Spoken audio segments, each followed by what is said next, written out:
नमस्कार मित्रांनो, crime story teller 1मध्ये आपले स्वागत आहे। आजच्या व्हिडिओमध्ये नेहमीप्रमाणे दोन गोष्टी आहेत, दोन्ही खऱ्या आणि रोचक आहेत, म्हणून शेवटपर्यंत नक्की बघा। आजची पहिली गोष्ट दिल्लीची आहे। पूर्व दिल्लीतील सीमापुरी पोलीस ठाणे 21 जूनची सकाळ साधारण 6 वाजताची वेळ होती। SI हिरालाल नाईट ड्युटीवर होते। अचानक पोलीस कंट्रोल रूमकडून बातमी आली की दिलशाद गार्डनच्या P ब्लॉकमधील फ्लॅट क्रमांक P3 मध्ये काहीतरी गडबड झाली आहे। हिरालाल यांनी त्वरित नोंद केली आणि हेड कॉन्स्टेबल करमवीर यांच्यासोबत मोटरसायकलवरून तिकडे रवाना झाले। पोलीस ठाण्यापासून घटनास्थळ सुमारे 1 किमी अंतरावर होते, म्हणून हिरालाल फक्त 10 मिनिटातच तिथे पोहोचले। फ्लॅटच्या बाहेर काही लोक उभे राहून कुजबूज करत होते। हिरालाल यांनी विचारले असता कळले की फ्लॅटमध्ये राहणाऱ्या विनोद बिष्ट यांनी आपली पत्नी रेखावर हल्ला केला आहे। हिरालाल जेव्हा आत गेले तेव्हा खोलीच्या जमिनीवर सगळीकडे रक्त पसरलेले होते। तेथे उपस्थित लोकांनी सांगितले की रेखा आणि तिचा मुलगा विनीत गंभीर जखमी झाले होते आणि त्यांना PCR व्हॅनमधून GDB रुग्णालयात नेण्यात आले होते। SI हिरालाल यांनी घटनास्थळावर नजर ठेवण्यासाठी हेड कॉन्स्टेबल करमवीर यांना तिथेच ठेवले आणि स्वतः GDB रुग्णालयाकडे गेले। रुग्णालयात पोहोचताच हिरालाल यांना कळले की रेखा रुग्णालयात पोहोचण्याआधीच मरण पावली होती। तिचा मुलगा विनीत मात्र उपचारासाठी भरती होता। हिरालाल यांनी विनीतला भेटले। विनीतने सांगितले की आईला वाचवण्याचा प्रयत्न करताना त्याच्या वडिलांनी त्याच्यावरही चाकू चापडाने हल्ला केला होता, त्यामुळे त्याचा हात चिरला गेला होता। हिरालाल यांनी जखमी विनीतचे जबाब नोंदवले। बयान घेतल्यानंतर त्यांनी त्वरित घटनेची माहिती ठाणा प्रभारी संजीव गौतम यांना फोनवर दिली। यानंतर उर्वरित औपचारिकता पूर्ण करून त्यांनी रेखाच्या प्रेत GDB रुग्णालयात शवागारात पाठवले। ठाणा प्रभारी संजीव गौतम यांनी ही घटना ACP हरेश्वर स्वामी आणि DCP नुपूर प्रसाद यांना कळवली आणि स्वतः घटनास्थळाकडे रवाना झाले। ते विनोद बिष्ट यांच्या शेजाराशी चौकशी करत होते। तेवढ्यात क्राईम इन्व्हेस्टिगेशन टीम देखील ACP हरेश्वर आणि DCP नुपूर प्रसाद यांच्यासह घटनास्थळी पोहोचली। दोन्ही अधिकाऱ्यांनी घटनास्थळाची पाहणी केली आणि त्यानंतर GDB रुग्णालयात दाखल असलेल्या विनीतला भेटायला गेले। क्राईम इन्व्हेस्टिगेशन टीमने घटनास्थळावरून पुरावे गोळा केले। विनीतशी बोलल्यानंतर हे स्पष्ट झाले की ही घटना घरच्या कर्त्या पुरुषाने म्हणजेच विनोद बिष्ट यानेच घडवून आणली होती। म्हणूनच पोलिसांनी विनोद विरुद्ध कलम 302 आणि 324 अंतर्गत गुन्हा दाखल केला। त्यावेळी विनोद बिष्ट फरार होता। त्याला पकडण्यासाठी DCP नुपूर प्रसाद यांनी ACP हरेश्वर V स्वामी यांच्या मार्गदर्शनाखाली सीमापुरी पोलीस ठाणे व स्पेशल स्टॉपची एक टीम तयार केली। अतिरिक्त ठाणा प्रभारी जेकित सिंग यांनी आरोपीचा भाऊ मदन बिष्ट याला चौकशीसाठी बोलावले। यांच्याकडून विनोदचा मोबाईल नंबर, मित्र आणि तो कुठे लपला असेल याबद्दल माहिती विचारली। मदनने सांगितले की विनोद पोंडी गढवाल येथील आपल्या मूळ गावी जाऊ शकतो। ACPच्या आदेशावरून पोलीस पथके बसस्थानक आणि रेल्वे स्थानकावर तैनात केली गेली, परंतु विनोद पोलिसांच्या हाती लागला नाही। टीम रिकाम्या हाताने परतली। यानंतर पोलिसांनी आपल्या गुप्तचरांना सतर्क केले। गुप्त माहितीच्या आधारावर अतिरिक्त ठाणा प्रभारी JK सिंग आपल्या टीमसह विनोदच्या फ्लॅटजवळ पोहोचले आणि त्याची वाट पाहू लागले। काही वेळानंतर कोणीतरी पोलिसांना सांगितले की पार्कजवळ एक माणूस लपून बसला आहे। पोलीस टीम तिकडे धावली आणि त्या माणसाला ताब्यात घेतले। तो दुसरा कोणी नसून स्वतः विनोद बिष्ट होता। त्याच्या पाठीवर एक पिट्टू बॅग होती। बॅगची झडती घेतली असता त्यातून रक्ताने मखलेली शर्ट आणि एक चाकू सापडला। पोलिसांनी त्याला ताब्यात घेऊन पोलीस ठाण्यात आणले। ठाण्यातील चौकशी दरम्यान विनोदने आपला गुन्हा मान्य केला आणि पत्नीची हत्या का केली हे कारणही सांगितले। विनोद मूळचा उत्तराखंडमधील पोंडी गढवालचा रहिवासी होता। मागील 30 वर्षापासून तो आपल्या कुटुंबासह दिल्लीतील दिलशहा गार्डन येथील P ब्लॉकमध्ये राहत होता। त्यांच्या कुटुंबात वडील सतीश बिष्ट, आई शकुंतला देवी, भाऊ मदन बिष्ट, भावाची पत्नी कुसुम आणि विनोदची पत्नी रेखा तसेच 2 मुले होती। विनोदचा मोठा मुलगा विनीत अभ्यासात ठीकठाक होता आणि तो 10वीत शिकत होता, तर लहान मुलगा संचित 10वीत होता। विनोदचा विवाह 2001मध्ये रेखाशी झाला होता. लग्नानंतर पती पत्नी आपल्या फ्लॅटमध्ये आनंदाने राहत होते. विनोद कृष्ण नगरच्या गुरमीत टेंट हाऊसमध्ये मॅनेजर म्हणून काम करत होता आणि त्याला तेथे चांगला पगार मिळत होता. घरात काहीही कमी नव्हते म्हणून दोन्ही मुलं चांगल्या शाळेत शिकत होते. विनोदची ड्युटी बहुतेकदा रात्रीची असे म्हणून तो सकाळी घरी परत येत असे. त्याचा धाकटा भाऊ मदन बिष्ट आपल्या कुटुंबासह शेजारीच राहत होता. दोन्ही भाऊ दिल्लीमध्ये स्थायिक झाले होते आणि त्यांना मूळ गावी जाण्याची वेळ फारच कमी मिळत असे. म्हणून काही वर्षापूर्वी विनोदने आपल्या आईवडिलांनाही दिल्लीला बोलावून घेतले होते. विनोदचा मोठा मुलगा विनीत 10वीमध्ये चांगले गुण घेऊन आला होता.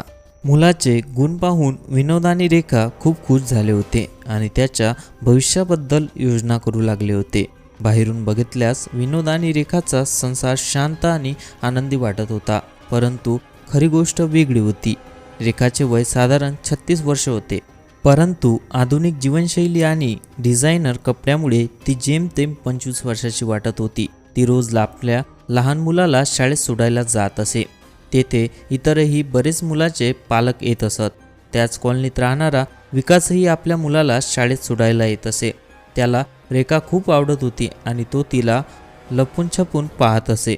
रेखा जेव्हा त्याला असे चोरीने पाहताना बघायची तेव्हा तिलाही मनोमन एक वेगळीच खुशी वाटायची.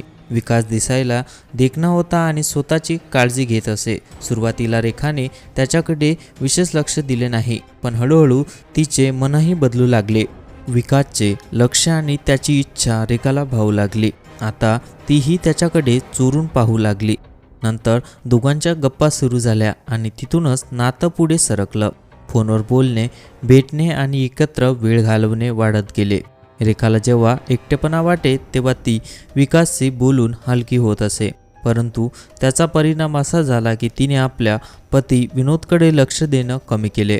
विनोदने हे बदल लवकरच ओळखले. त्याला संशय येऊ लागला आणि त्याने रेखाच्या फोनवर लक्ष ठेवायला सुरुवात केली. अनोळखी नंबर दिसला की तो चौकशी करीत असे. रेखावरून निडर भासत होती, पण विनोदला स्पष्ट जाणवू लागलं की काहीतरी लपवलं जात आहे. हळूहळू त्यांच्यात भांडण वाढू लागले. संशय आणि अविश्वास इतका वाढला की वाद हा रोजचा झाला. एकदा रेखा मुलाला शाळेतून आणायला गेली असताना तिथे विकास भेटला. दोघे बोलत असताना विनोदचा फोन आला. रेखा दोघांशी एकाच वेळी बोलत राहिली. विनोदने हे पाहिले आणि ऐकले. त्याने रेखाच्या त्या संभाषणाची रेकॉर्डिंग करून घेतली. रेकॉर्डिंग ऐकल्यावर त्याला खात्री झाली की रेखाचे बाहेर संबंध आहे. रेखा घरी आल्यावर विनोदने मुलाला दुसऱ्या खोलीत पाठवले आणि रेखाला बोलवून मोबाईलमधील रेकॉर्डिंग ऐकवले. रेकॉर्डिंगमध्ये अशा गोष्टी होत्या ज्या एखादी स्त्री फक्त पती किंवा प्रियकराशी बोलते. रेकॉर्डिंग ऐकून रेखा थक्क झाली. त्याच दिवशी विनोदने तिला मारहाण केली. संध्याकाळी त्याने रेखाला नवीन मोबाईल नंबर दिला आणि कठोर इशारा दिला की पुन्हा जर त्याच्याशी म्हणजे विकासशी बोलली तर परिणाम वाईट होईल. नंबर बदलल्यामुळे रेखा सुरुवातीला विकासशी संपर्क करू शकत नव्हती, कारण तिच्याकडे त्याचा नंबर सेव्ह नव्हता. पण तिला त्याच्याशी बोलल्याशिवाय चैन पडत नव्हते. म्हणून तिने स्वतःचा नंबर त्याला दिला आणि पुन्हा भेटायला लागली. म्हणजेच तिने प्रेमीला भेटणं बंद केले नाही. विनोदला हे समजल्यानंतर तो संतापला. त्याने रेखाला स्पष्ट सांगितले की जर माझ्यासोबत राहायचं असेल तर नीट राहा, नाहीतर आपल्या प्रेमीसोबत निघून जा. त्याने हेही सांगितले की तो तिला रोखणार नाही, परंतु रेखा हट्टी झाली होती. तिने विनोदचे बोलणे दुर्लक्ष केले, म्हणून त्याच्यातील वाद आणखी वाढले. वाद वाढला की नातेवाईक मध्यस्थी करून तडजोड घडवत असत, म्हणून घरचे भांडण पोलीस ठाण्यापर्यंत कधी पोचलेच नाही. 20 जूनला दिलशाद गार्डनमध्ये स्थानीय आठवडी बाजार भरला होता. तिथे रेखा आणि विकास भेटले आणि बोलत होते. तेवढ्यात विनोद आला. त्याने दोघांना पाहिले आणि त्याचा संताप वाढला, पण स्वतःला आवरले आणि फ्लॅटवर परत गेला. रेखा घरी आल्यावर त्याने तिला स्पष्ट सांगितले की तू आता माझ्याबरोबर राहू शकत नाही. माझे घर सोड आणि आपल्या प्रेमीसोबत जा. यावर रेखाने उत्तर दिले की ती घर सोडणार नाही आणि जे तिच्या मनाला पटेल तेच करेल. पत्नीचे हे बोलणे ऐकून विनोदला खूप राग आला, पण काहीतरी विचार करून त्याने तो राग गिळून टाकला. पुढच्या दिवशी लहान मुलाला शाळेतून आणायला तो स्वतः गेला आणि त्याला मामाकडे सोडून एकटा घरी परतला. विनोदचा मेहुणाही दिलशाद गार्डनमध्येच राहत होता. मुलाला माहेरी सोडल्याच्या गोष्टीकडे रेखाने फारसे लक्ष दिले नाही. संध्याकाळी घरी दोघांमध्ये मोठा वाद झाला. यानंतर विनोद ड्युटीसाठी कृष्णानगरला गेला. तेथे त्याने पूर्ण रात्र दारू प्यायली. त्याने योजना आखली आणि मटण कापण्यासाठी वापरणारा चाकू आपल्या बॅगेत लपून ठेवलाय. सकाळी 5 वाजता तो घरी परतला. योजना पूर्ण करण्यासाठी त्याने आपल्या धाकट्या भावाच्या खोलीला बाहेरून कडी लावली आणि मग रेखाला दरवाजा उघडण्यास सांगितले. तसेच रेखाने फ्लॅटचं दार उघडलं. तसेच विनोदने तिच्यावर मारायला सुरुवात केली. रेखाने मुलगा विनीतला वाचवण्यासाठी आरडाओरडा केली. त्याचवेळी विनोदने लपवलेला चाकू बाहेर काढला. धोका लक्षात आल्याने रेखा बाहेर पळाली. पण विनोद सावध होता आणि तो कोणत्याही किमतीत तिला सोडायला तयार नव्हता. त्याने चाकू रेखाच्या डोक्यावर वार केला. रेखाचं डोकं फाटलं आणि ती जमिनीवर कोसळली. विनीतने आईला वाचवण्यासाठी हात पुढे केला, पण चाकू त्याच्या हातावरही बसला. घाबरून विनीत बाहेर धावत गेला आणि काका मदन यांना बोलावलं. संतापाच्या भरात विनोदने रेखावर तब्बल 35 वार केले. विनीतने काकाच्या खोलीच्या बाहेरची कुंडी उघडून मदत मागितली. रेखाच्या ओरडण्याचा आवाज ऐकून शेजारी देखील तिथे पोहोचले. लोकांना पाहून विनोद तिथून पळून गेला.